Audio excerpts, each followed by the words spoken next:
Your voice, your opinion, your community. Fact TV, free speech protected.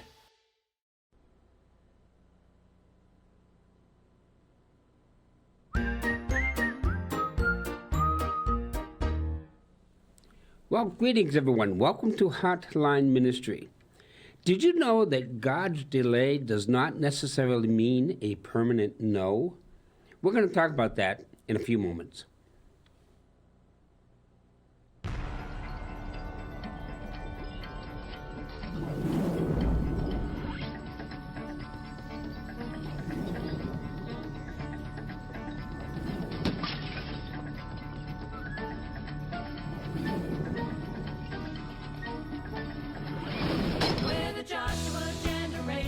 Celebrating Christ our King, lifting up his holy banner, marching into the promised land. Chains of sin have now been broken. There is glory in this place where the Joshua generation walking in his amazing grace, walking in his amazing grace.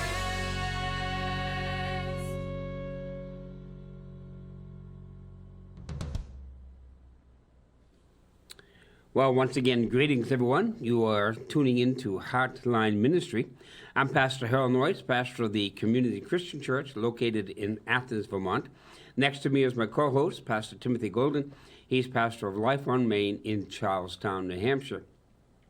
And we have started a study, Tim, on the book of Esther. And last week we discovered that the king now had a year-long feast, partying time. They really knew how to party back then, I guess. And he brought in a lot of kings, a lot of princes, a lot of royalty, both men and women. And he was trying to establish with them support for him to go and to invade, what is it, Rome, right? Mm-hmm. So he wanted to get their support, wanted to get their okay for doing that, and the best way to do that is show them how much money he had, how much wealth he had, how much, glitter and everything else, and we do that. So in reading, I'm finding that from chapter 1 through chapter 2, at least from what I've read, is that there's about a 4-year span. Because now he's gone on his campaign, and he lost badly. All right, so he was really humiliated. And that's where we now pick up the account in chapter 2. As you noted when we were talking about this, the king probably was not in a very good mood, and I think you noted that probably he had some anger issues. We know that to be true just by the way in which he treated Vashti, for example, for saying no when he wanted her to come and present herself before all royalty. And I think he acted in haste. Though some would certainly qualify him, saying, well, he had every right to. She had no right to deny him. She had no right to not to do it. But, of course, we also noted that she was caring for all the other queens and princesses and women, and she was taking care of them. So she may have been overworked and overtired besides, and we know how things go when we get that way. So I don't know. It's a question for me. It is. And then as you had mentioned, that now we've had 4 years that have pretty much come and gone. And it's only in the very beginning of this chapter that says that when the wrath of the king had subsided. Right. In regard specifically to Vashti. So it took 4 years. Talk about holding a grudge. Right. And so there's definitely some major issues there. Now, do you think that, you were talking about, especially in regards to Vashti, is it that, or is it also the fact that he got humiliated in the battle? I'm sure it's a combination of all the above. I don't think that being defeated helped matters any. Right. That's obviously going to add to the frustration. You think you're doing everything right. You think you're going to come out victorious. You think you've done everything necessary to make that happen. Only to have it fall flat on its face. And now Right. you've got to go back to your kingdom and face the music. Yeah, and and I also wonder, and this is just me wondering out loud. I also wonder if maybe some of the wrath would also be, maybe he didn't quite get the support, or at least the support was not as strong as he thought it would be, and that's why he got humiliated in this war in which he was in. Or as we've already seen with a lot of other wars, maybe started off getting the support that he needed, but when things weren't going quite as quickly as others wanted, there may have been a backing out. But whichever, it definitely didn't go according to his plan. I guess probably the safest bet would be this. We just know that he was angry, and he was very mad, and the combination of all that has now happened over a 4-year period means that the people are now going to want to, those around him, his higher echelon, those around him are going to want to appease him. They're going to want to tread lightly, and come up with something that would make him forget it all. But yet also at the same token, they have probably also felt let down by their king. Yep. And as we're going to find out later as this book continues on, and some of the things that kind of rose up in the midst regarding conflicts against the king, you can be sure that there are probably some that were trying to tell him, look, we think we need to go this way, and maybe the king decided, no, I'm going to go this way, and that can cause some dissension in the ranks as well. And so all these things, it's a very emotional, chaotic mess is what it is. Yeah. And I've even read, I think it was Matthew Henry, for example, goes and says that some of the higher echelon were even afraid that the king was going to invite Vashti back. Because we know that he loved her. And we know that he kind of exiled her, into her own little palace and things of that nature. So he didn't kill her. He did not, eliminate her by any means. Though he would have had every right to do that. Yeah, he would have, but he didn't. So that there was a strong attachment there between the king and Vashti. And I think some of the people were afraid that he's going to invite her back to be queen, and they did not want that because they were certainly afraid if she gets back in, that's going to be my head. And my wife's going to hear about it, and she's going to rebel like Vashti did, and then we're going to be in trouble. And so this is where the plot starts to thicken, as I look at it, from the time of great partying and festivals and all this other stuff. Now you have the loss of a battle, of a conflict.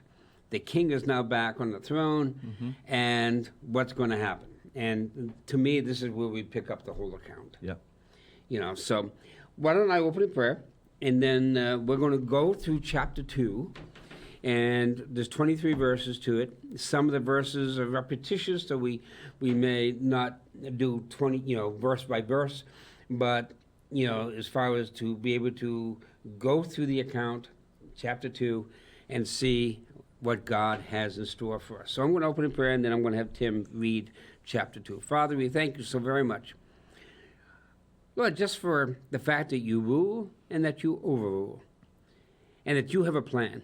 And sometimes your delays does not mean a permanent no. You just said, wait a while. And Father, we're going to see that in several instances in this book.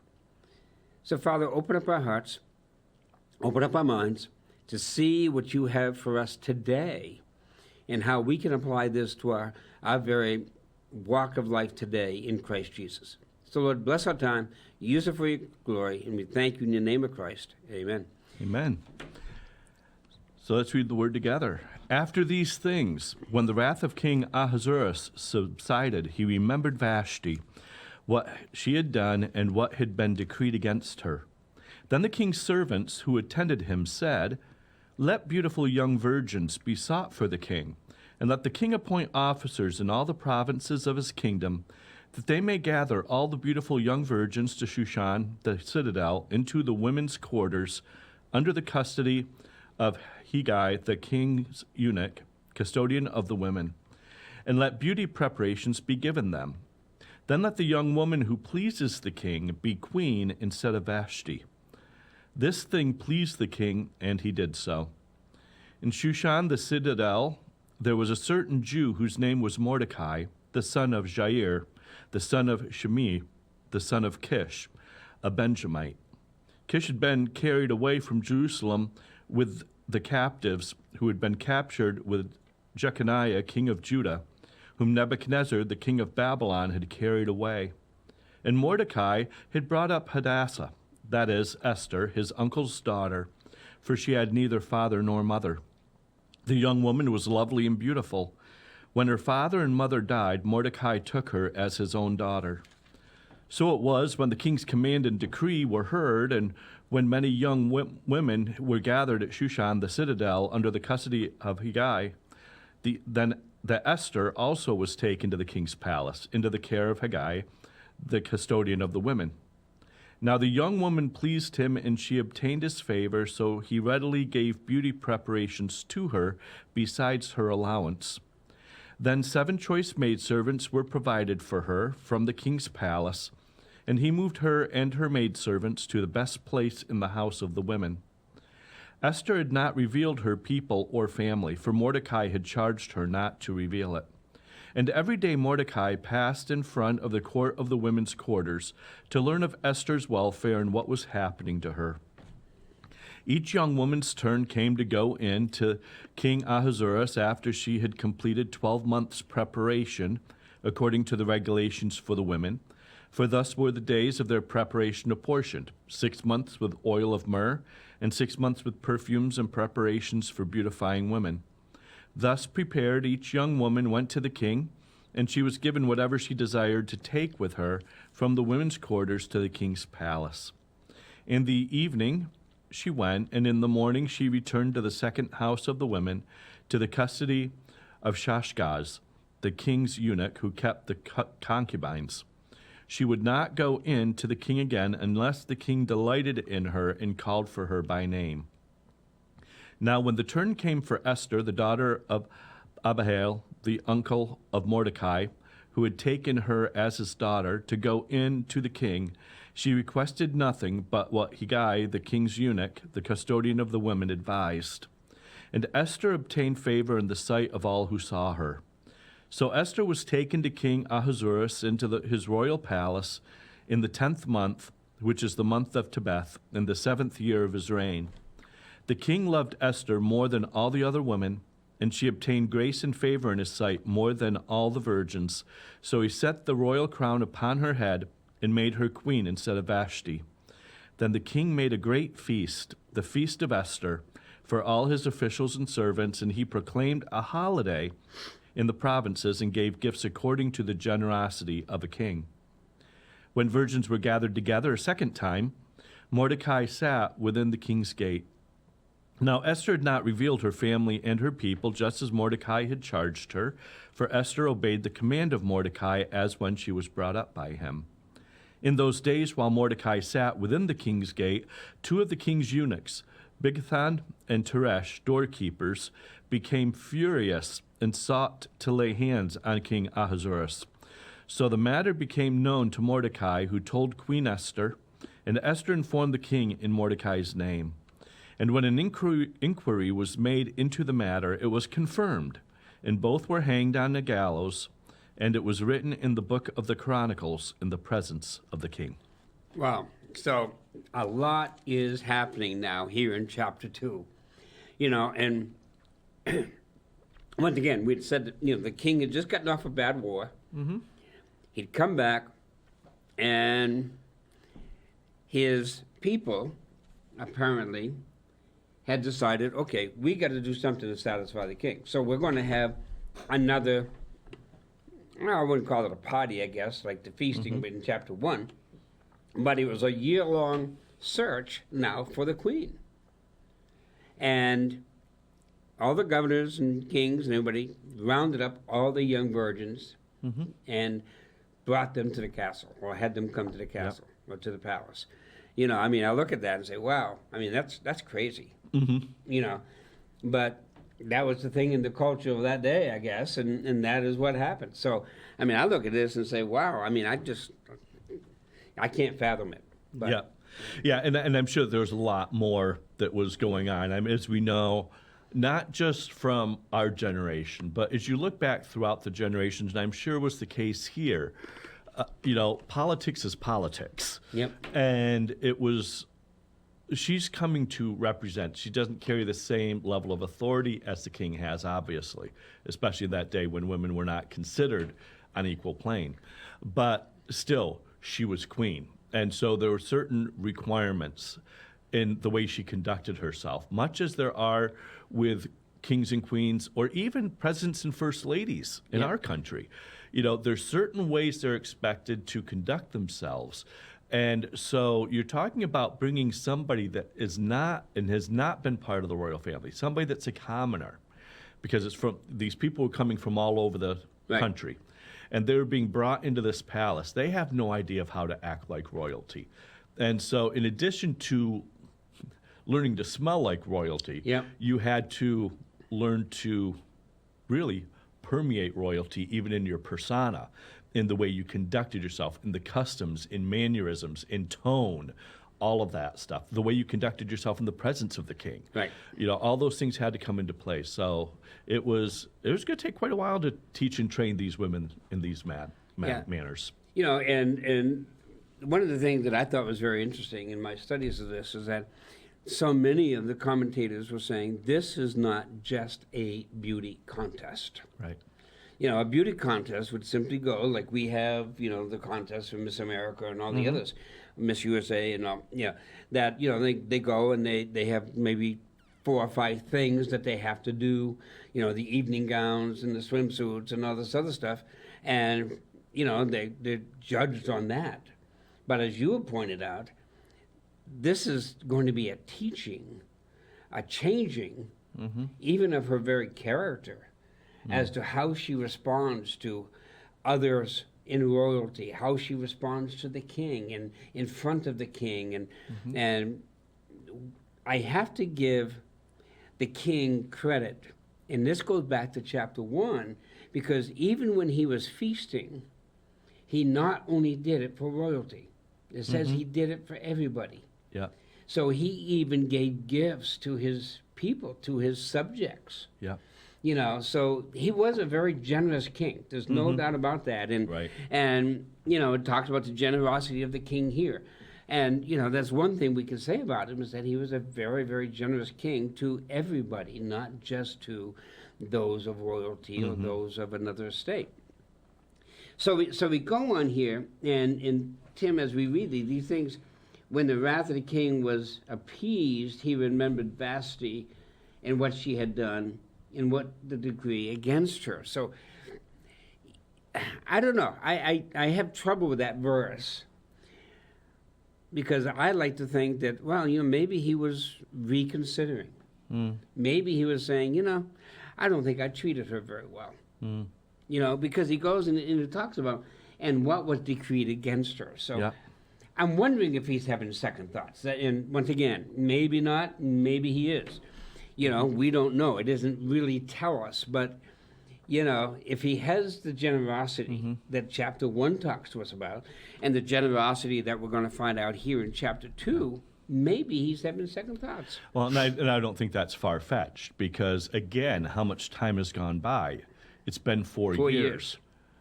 And it'd be very easy for him to look at this whole situation now and say, well, what's done is done. It's in the past. So be it. But this is starting to permeate his thinking to an extent that it probably hasn't for a number of years. Now, maybe that was because of everything else that was on his mind regarding this conflict that was going to take place, this war. And so now it's the first time he's really had to really think about her. But the thing is he is thinking about her. And a lot of time has gone by, but he's not just thinking about her, he's thinking about what was done to her. And the fact that they're pointing this out tells me in that is some level of thinking, were we right? Were we not right? Did the punishment fit the crime? And this sort of thing. And so whether or not he would have taken her back, we don't know. But like you said, we are really getting a picture, I think, here of the kind of care that he still did have in his heart for her, that 4 years later he would even be giving this the time of day. Yeah, and matter of fact, I even think, Tim, if we go back into verse 1, just simply with the 3 words, he remembered Vashti. To me, that means it's more than just a fleeting thought. Yeah. And we need to see this, because this whole contest in chapter 2 is not just a beauty contest. This is going to be a contest of who pleases the king best. Okay, that's what it's going to be about. Yeah. Whether it be in the bedroom, or whether it be how she responds to royalty, whether it be how well she learns how to conduct herself. You know, there's many facets of this. Yeah. And he's going back to Vashti and thinking, goodness, you know, she was the perfect queen. You know, she pleased me well. She knew how to treat the others in royalty. She knew how to come before me, you know, so far better than all the other women. You know, so that's what I see in those 3 words. He remembered Vashti. And it's not even just this is something going on in his own mind.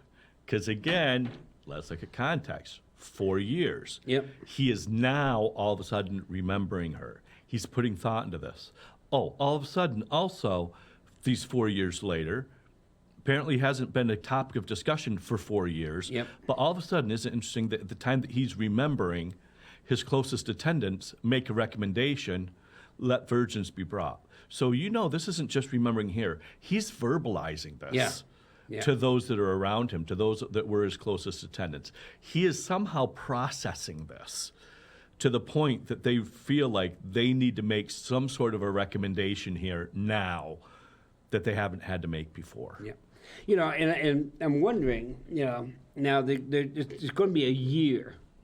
This whole chapter is talking about another year, 6 months of purification, 6 months of training and all the other stuff, 6 months of the beauty thing.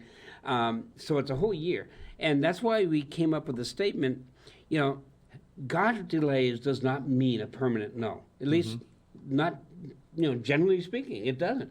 It means that, okay, not yet. My time is not ready yet. But there will be a time.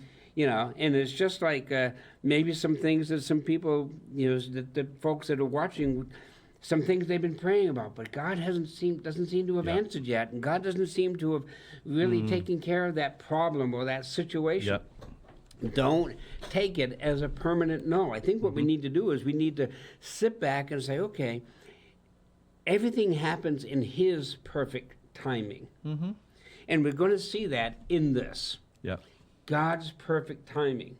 And to me, that is so very important for us as Christians today to remember that, you know, and not get angry with God because He didn't do it when I wanted it, you know, and so much we have that mentality.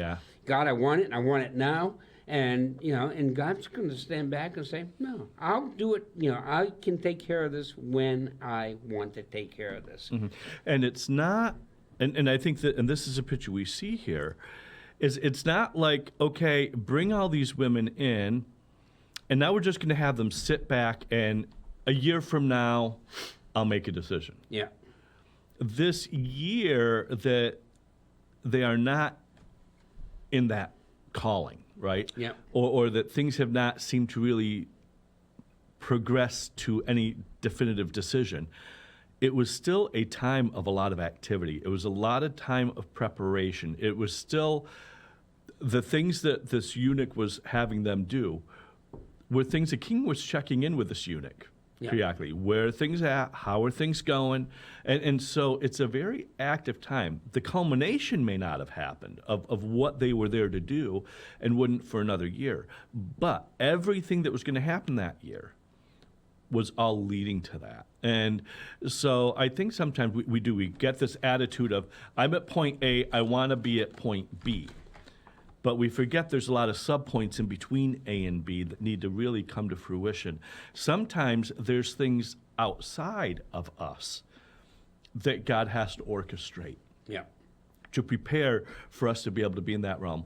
But more often than not, there are some things He needs to prep in us. And I think of like even for myself, I got the call from the Lord into the ministry back in 1986 when I was a sophomore in college.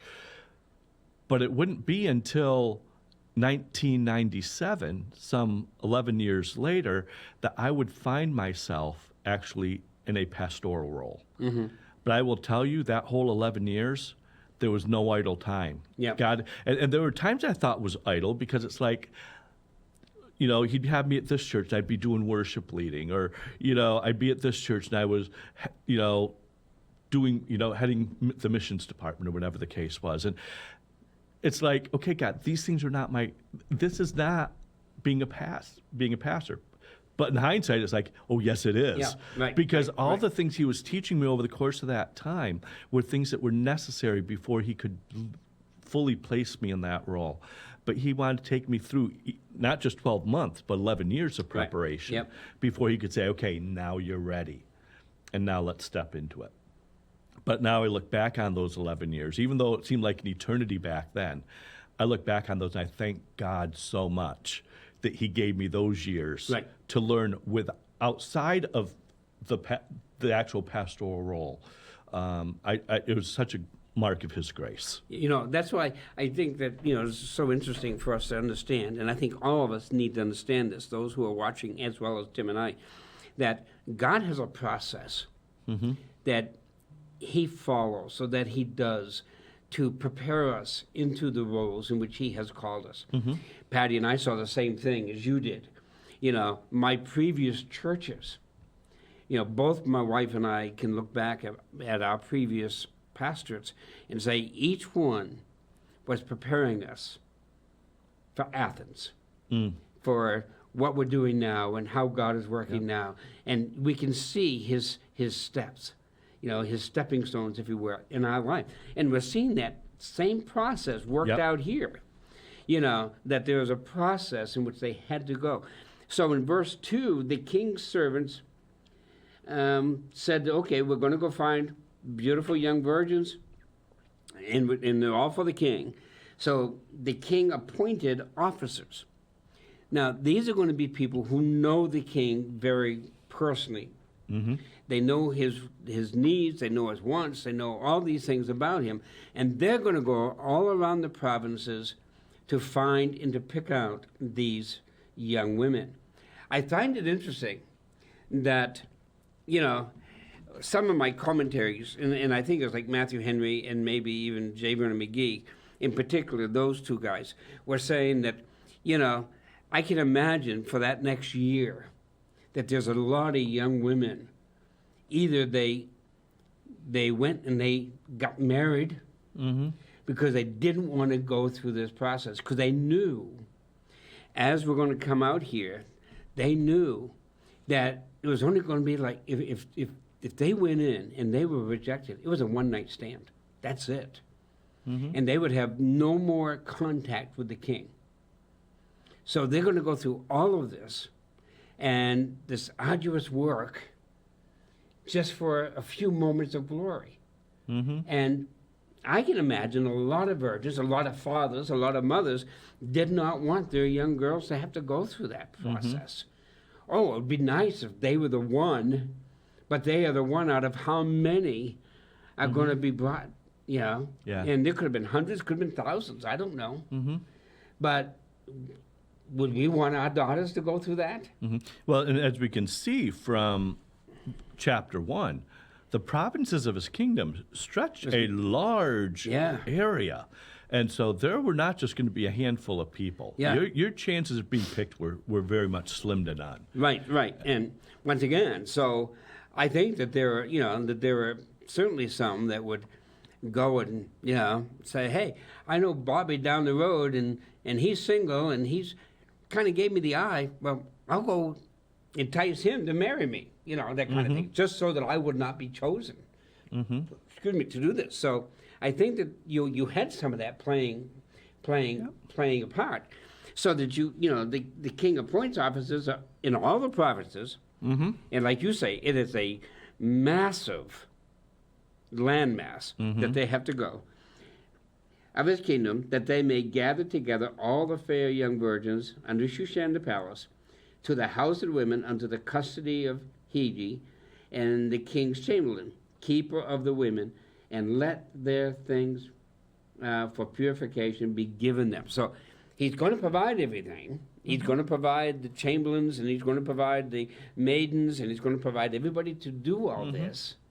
But it's arduous work, you know. And I look at it and I say, wow, you know, this is crazy. But how many women still do that today? Yeah. Whether it be, well, I want to, you know, become an actress, so I'm going to do these things, or I'm going to be a politician, whatever the case may be. I'm willing to sacrifice for that one moment of fame. And that's what we're seeing here. Yeah. And it is. It's just a split moment of fame. Because if you're not chosen, guess what? If these women were not chosen, they would go spend the night with the king, to please the king, and I think that's more than sexually, to please the king, but then they're put in the concubine pool or something, you know, and that's it. Yeah. So, wow, I mean, this would take a lot, in my view, as a parent, to allow my daughter to do that, you know. So, and then we got in verse 4, let the maiden which pleaseth the king be queen instead of Vashti. And the thing pleased the king, and he did so. So, once again, you know, he said, yeah, you know, that's reasonable. I think that'd be fun. So let's do that, right? So that would take his mind off Vashti. Because we know that he was thinking of Vashti in verse 1. Yep. And now in verse 4, we're finding, okay, I'm looking for a replacement of Vashti, and so now she's going to be out of the picture. All right? So what's going to happen? In Shushan the palace, there were a certain Jew whose name was Mordecai, the son of Jair, and so forth. And you go down through, and I think it's really, really interesting that they really pointed out, here's a Jew. Now, what's he going to tell Esther? Do not tell them. reveal who you are. Okay? Why? Why would that be? Well, number one, she was just a Jew. You know, they were less than. Yep. Yeah, and that's the thing is, wait a minute, you wouldn't be considered if he knew the culture you're coming out of. That's right. Even with your beauty and even with your flair and everything else, you would not be considered. So don't say a word because we are not a respected people. Right. All right? So, but it's interesting that now you have the uncle who's coming, and apparently he found favor with the king because we're going to see through this whole chapter that he moves up very quickly in the ranks. You know, and he's very well thought of by seemingly everybody. So he's moving up in the ranks. So he goes and says, okay, who had been carried away, verse 6, from Jerusalem, and that to me I find it very interesting. So if he's carried away from Jerusalem, what do you think he's going to be? Yep. But they didn't give that any thought, I guess. All right, who had been carried away from Jerusalem with the captivity, that had been carried away. So wouldn't this make him a slave? Because he was carried away under captivity, right? And then you have that he was brought up, Hadassah, that would be Esther, his uncle's daughter, for she had neither father nor mother. They had apparently died. All right, maybe they died in the taking of the captives. You know, once again, this is speculation. We don't know what killed them, but I suspect it may have been during that Inquisition or whatever that had happened. So she lost her parents. She was beautiful. She was fair. She was all that anybody would want, apparently, and whom Mordecai, when her father and mother were dead, took her for his own daughter. So he, you know, basically he adopted her, you know, as we would look at. And he treated her as his own. I find here interesting that probably there was no other children. And it does not say anything about his wife. Nope. So maybe he was even a single guy bringing up now this young girl. All right? Once again, we don't know. It does not say. So it comes to pass, verse 8, when the king's commandment and his decrees were heard, and when many maidens were gathered together. Now it says many. It does not tell us. Will it be hundreds of thousands? We have no idea. They go to the palace, to the custody of Hegai, and Esther was brought unto the king's house to the custody keeper of the women. So here she is. She's there. She's beautiful. Nobody makes inquiring at all. What religion are you? What nationality are you? Anything. Which right there shows God's favor. Yeah. That wouldn't even be mentioned because, again, if you're talking about choosing, not only with Esther, but even with Mordecai, as said, stepping up in the ranks. Right. You're going to have somebody in those roles. They'd want to know those things. Yeah. And so that's a huge oversight to be considered just an oversight. So even as we know, for example, if we look at a couple of scripture verses or at least mention them, in Corinthians it tells us that Satan blinds the eyes of people. But I'm seeing here that God can also blind the eyes of people. Yep. Because though I imagine, I just can't imagine otherwise, I imagine she must have looked the part of the Jewish nationality and things like that, but they didn't see it. Yeah.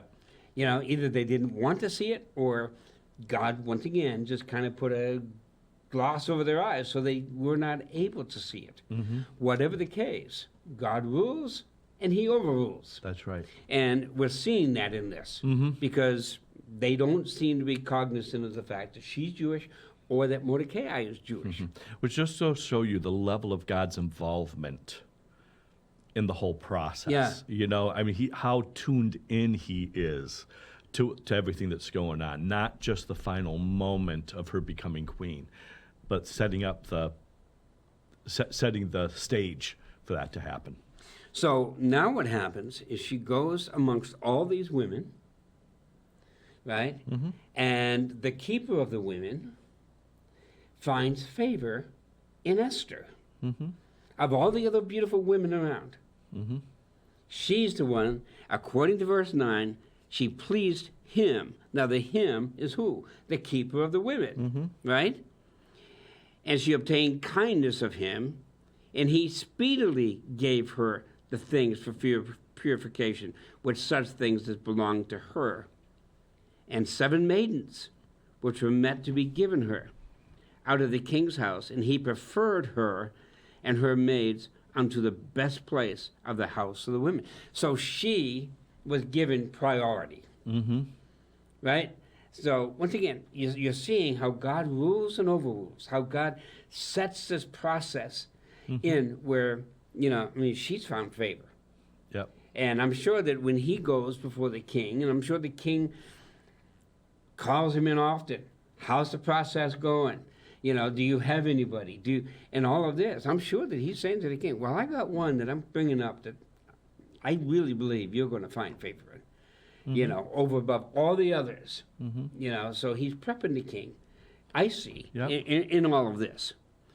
So once again, verse 10, we're told she had not showed her people, meaning her nationality, where she came out of.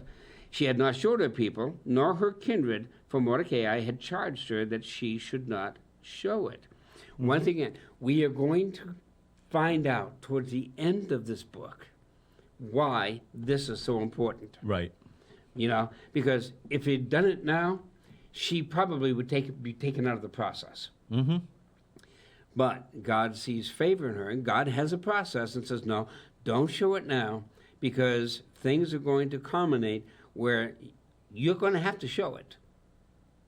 But that's going to come later on in this account, in this wonderful story. Now, I find it interesting, starting with verse 11. To me, this is a whole new thing. In verse 11, Mordecai walked every day before the court of the women's house to know how Esther did and what should become of her. You see him now coming up in the ranks, because not everybody would be able to walk close to the women's house and be able to inquire, how's Esther doing? How's she doing? What's happening? What's the process? how far along is she? And, as any parent would do, to check out on the daughter and find out what is happening. Well, so he is already in a place of prominence, as I see in verse 11, right? Yeah. So, verse 12, when every man's turn was come to go to the king, after that she had been 12 months, according to the man of the women. Okay, for so were the days of the purification accomplished, to wit, 6 months with oil of myrrh, 6 months with seed odors, and with other things for the purification of the women. Now, the purification of women was more than just making them pretty. Right? It also had to do with their manners. It had to do with the way they carried themselves. It had to do with how they respond and how they react and all of those things, right? How to take care of all that. So, it's been a year. So, once again, now there's been 5 years, if you want to add it up together, from the time of Vashti being taken out of the role as queen, and now this happens. If my numbers are right? Yeah. Then thus every maiden unto the king, whatsoever she desired, was given her to go with her out of the house of the women unto the king's house. So whatever the young woman thought that she needed to please the king, she was able to take that with her, whatever that is. And I have no idea what that is all about. Right. But she was able to do it. But we're finding in the evening she went, and on the morrow she returned into the second house of the women, to the custody. So, like I say, it was just a one-night stand, or it was just a one evening where she got to show the king what she could do, and then if he moves the scepter, no, depart. And that'll be the last time she enters the king's quarters, And I said, wow, all this work for just the few moments of glory. I mean, I look at it and say, wow, that's amazing. Yeah.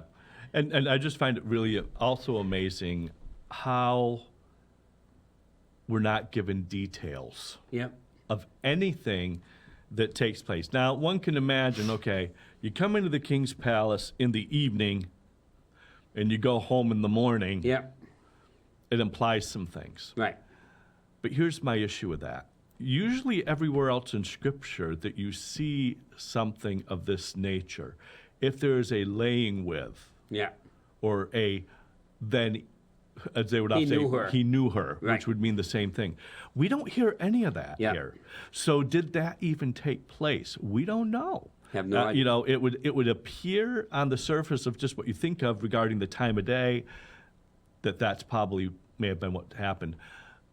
But the fact that is not shared with us tells one, two things. Either one, it didn't happen, or two, which is equally as important, it's irrelevant. Yeah, it's not that to what's taking necessity. place. And so the Lord did not want us to get hung up there and lose sight of what was really taking place. Now, verse 15, the whole picture changes because Esther now, it was her turn, okay? Yep. And it goes and says who she is, who she was the daughter of, and so forth. And then Mordecai, who'd taken her for his daughter, was come to go into the king. She required nothing. I find that interesting. Yep. She didn't take in anything that would help her. Why? She didn't need any help. And I find it interesting. Even though God is not mentioned in this book per se, is it implied? Is he implied? I think so. And I have to, this is just me, but I have to think that she was going to rely upon him. Being a Jewess and so forth.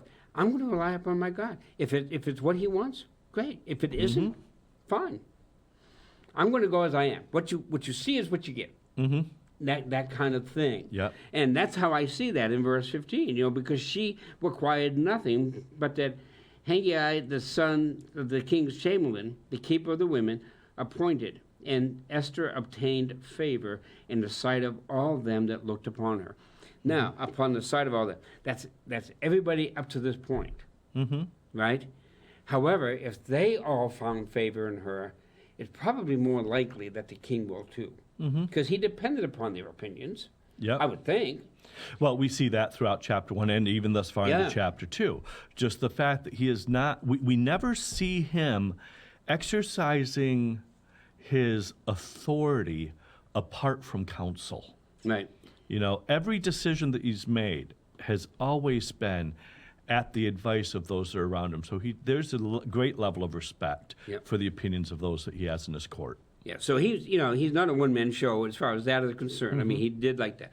Now, I find it interesting in verse 16, Tim, that it goes and says, which is in the month of Tebeth, the 7th year of his reign. So we have 5 years that we know about from the time of the war and this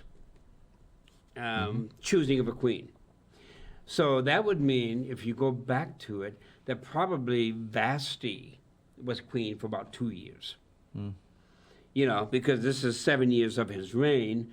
So he had just gotten in. 2 years into his reign, he has this big feast. Vashti is the queen, and then all that had happened there. So Vashti is queen about 2 years, if my math is right. Yep. Now you got 5 years where there is no queen. And the king loved Esther. Now, I look at that word loved. I think probably a better word would have been the king found favor in Esther. Because I look at love one way, you know, like I love Patty, and, you know, in all that goes with that. I don't see that is the kind of love that this verse is talking about in 17. Do you think it is? I don't know. No, I would agree with you. And again, I think we have to take into consideration the culture and how women were viewed overall. You know, they were not, you know, much like they were even in our country up until, you know, really about 70 years ago. Yeah. Women were considered subordinate. And the fact that, as we will see later, and as we actually already saw in chapter 1 with Vashti, that as a queen, even though you were his queen, that did not give you the right just to be able to approach him anytime you wanted. Right. There were still processes that one would have to go to, and they had to submit to whether or not he allowed them Right. to come and talk to him. So there's this aspect that's coming into play that we have to remember. Right. So I think that word love, you know, as I would read it anyway, would be more of finding favor than Yeah. love as you and I would know love today, you know, of our spouse or of our kids or whatever. So anyway, he found favor above all women. She obtained grace and favor in the sight more than all the others, so that night he put the royal crown upon her head. So from that night on, the search is over, right? All the girls that go after Esther, they just go into the concubine pool without even meeting with the king. Yeah. But, you know, once again, where was it that Esther placed? Well, she found favor with the chamberlain. She found favor with the guard of the women. So you would think that this means that she was brought up closer to the top than not. That's at least the way I would see that. So that, you know, she does that. So he places the crown on her, verse 17. He makes her queen instead of Vashti. Vashti now is totally out of the picture. Where in verse 1, she was still being thought of. Yep. And she was still in the picture. Now, if he had not found anybody of all these virgins, I suspect Vashti would have been made queen again. Could have been. But that's why I think verse 17 is ever important, and made her queen instead of, the word instead of means what? Vashti was still in the running, Right. as I see it, all right? So that happens. 18, the king made it a great feast unto all the princes and the servants, but they loved the feast. And even Esther's feast, and he made a release to the province and gave gifts according to the state of the king. Now, these gifts were not only for the royal families or the governors and the Right. kings. This is for everybody, even the subordinates, even the peasants. got some gifts. And once again, this just shows the great generosity of this king. So he does that. So the virgins were gathered together the second time when Mordecai sat in the king's gate. Esther had not yet showed her kindred. Once again, same as in verse 11, she doesn't tell yet where she's from. Right. As Mordecai had charged her, for Esther did the commandment of Mordecai. Go down to verse 21 to 23.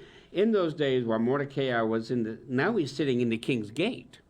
All right. First of all, he's able to go walk around into where the women were preparing. Now he sits at the gate. That is a seat of prominence. Whenever they sit in the gate, you find that in other Old Testament scriptures. Now, even Lot goes and sits in the gate, right? Because he's found on the outside, and then he moves inside, and then he becomes involved, and then he becomes even a part of the gate, or the gatekeepers or the politicians of the day. Now, he goes and starts telling us there's going to be a plot against the king. Two guys want to assassinate the king. Why? Well, maybe it's because he chose Esther over Vashti. Maybe they were supporters of Vashti. We don't know. Once again, God is not giving us all the details. Could have been brothers of the runner-up. Who knows? Could have been. Whatever the case may be. Yep. Anyway, so there's a plot against the king, and the thing was known to Mordecai, who told it unto Esther the queen, and Esther certified the king thereof in Mordecai's name. So you have this man sitting at the gate. Oh, royal king. His name is Mordecai. He just informed me that there's a plot to kill you. All right? That's where it ends. Yep. Usually they would say, oh, bring him before me. I want to honor him. He does not do that at this point. And we find at the end of verse 23, it's written in the chronicles before the king. Why? Later on, we're going to find that he can't sleep one night. So what do they do? Like everybody does, right? You can't sleep, so you have someone come in and start reading you the chronicles of the king. Yeah. Just happens to be the one that Mordecai is mentioned. And that's where chapter 2 ends. Yep. But it's a great drama, and I love it because, I think God allows us to use our imaginations without doing any harm to the scriptures. Right. And that's one of the things I want to make sure. We can use our imagination, but just don't do any harm to the scriptures or do anything that's going to hinder the scriptures. And I think it's a great drama. It really is. And it helps us in our own lives too. How God does a process and how God does a preparing of us to find his favor as well as be used of him. Exactly. Anyway, I'm Pastor Harold Noyes, pastor of the Community Christian Church located on the Lower Road in Athens, Vermont. And we have morning worship at 9:30 every Sunday. And then we have evening worship 6 p.m. every Sunday night. We have a Tuesday night Bible study, Wednesday night prayer meeting, other things going on. And we'd love to see you if you're in our area. We'd love to have you just say, hey, I'm so-and-so from here, and I heard you on Heartline, and, it'd be nice to talk to you. And if you're in the Charlestown, New Hampshire area, Life on Main meets at the Charlestown Senior Center at 223 Old Springfield Road, right there in Charlestown. We meet at 10 a.m. for coffee and fellowship on Sunday mornings, and then our service is at 11 o'clock. And we would love to have you come join us as well and be a part of that, and just give us a chance to get to know you and a chance for you to get to know us as well. And we want to thank everyone for tuning into the broadcast. We especially want to thank all the staff here at Fact TV for making this program possible. And get the word out there. Let your friends and family know about this program. We're on a lot of the community TV stations along the Connecticut River of southeastern Vermont and southwestern New Hampshire. If you know people that are outside that viewing area, they can also find us on Fact TV's website at fact8.com or on our social media channels, whether that be on Facebook, whether that be through YouTube, on Rumble, or on Truth Social. And if you are more the person that likes to listen to audio podcasts, you can also find us on most popular podcast providers as well. Good. And we look forward to seeing you next week.